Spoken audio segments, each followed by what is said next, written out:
কি রান্না করব চলুন দেখুন, পরে বলছি। তবে রান্নাটা কিন্তু হবে অসাধারণ, খেতে একদম সম্পূর্ণ আলাদা। অবশ্যই প্রথমেই বলবো একবার এইভাবে করবেন। নমস্কার, পশ্চিম মেদিনীপুর থেকে পুতুলের হোম কিচেনে আপনাদের সকলকে জানাই স্বাগত। আশা করি আপনারা সকলেই খুব ভালো আছেন, আমিও খুব ভালো আছি। তো চলুন, আজকে যে চিংড়ি মাছ রান্না করবো একদম নতুন ধরনের। চিংড়িগুলোকে খোসা ছাড়িয়ে বেছে পরিষ্কার করে রেখে দিয়েছি, নুন হলুদ মাখিয়ে নিয়েছি। এখন দিয়ে দেবো তেলে।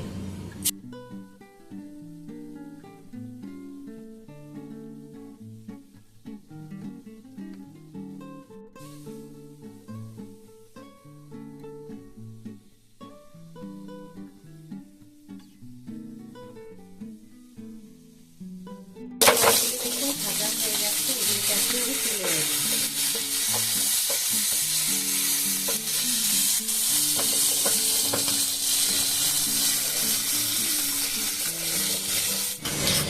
দেবো। এখানে একটু কালো জিরে, একটা বড় সাইজে কুচিয়ে রাখা পেঁয়াজ,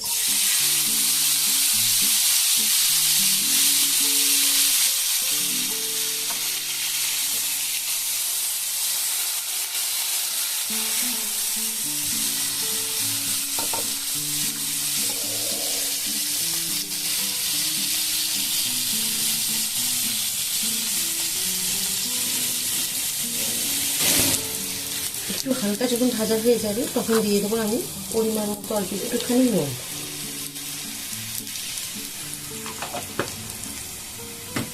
যদি একসাথে আন্দাজ করে দিতে পারেন খুব ভালো, যদি না দিতে পারেন তাহলে পরে আরেকবার দেবেন। একটুখানি দিয়ে পেঁয়াজ আর এই যে টমেটো দিচ্ছি এগুলোকে একটু নরম করে নিতে হবে ভেজে।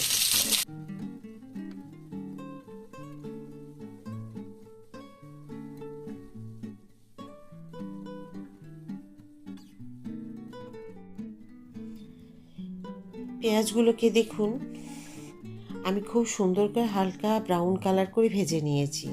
এবারে যে মশলাটা বেটে রেখেছি এখানে দিয়েছি আমি একটা মিডিয়াম সাইজের পেঁয়াজ, দুটো কাঁচা লঙ্কা দিয়েছি, ছোট একটা কাঠের হাফ রসুন, আর দিয়েছি হাফ ইঞ্চি আদা।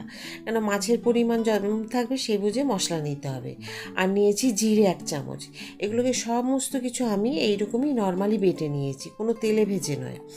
বেটে নেওয়ার পরে দেখুন অল্প অল্প করে জল দিয়ে দিয়ে আমি মশলাটাকে বারবার কষিয়ে নেব। দিয়ে দিলাম পরিমাণ মতো একটু হলুদ,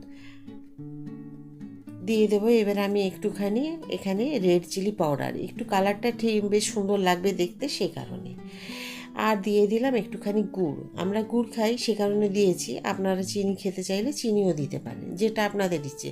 হালকা একটুখানি মিষ্টি দিলে, যেটা খুব বেশি কড়া মিষ্টি হবে না, ব্যালেন্সটা খুব ভালো থাকে রান্নার, সেই কারণে অল্প একটু মিষ্টি দিয়েছি। আপনারা চাইলে না দিলেও হবে, কিন্তু দিলে একটু বেশ ভালো লাগে স্বাদটা।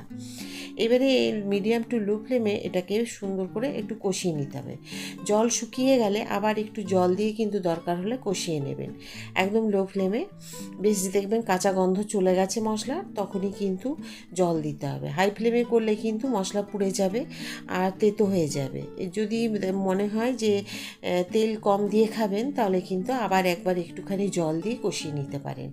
কারণ অনেক সময় যে আমি যেমন আবার একটুখানি জল দিয়ে দিচ্ছি, জল দিয়ে দিয়ে এইভাবে কষিয়ে নিচ্ছি, ঠিক এইরকমই আপনারাও করে নিতে পারেন।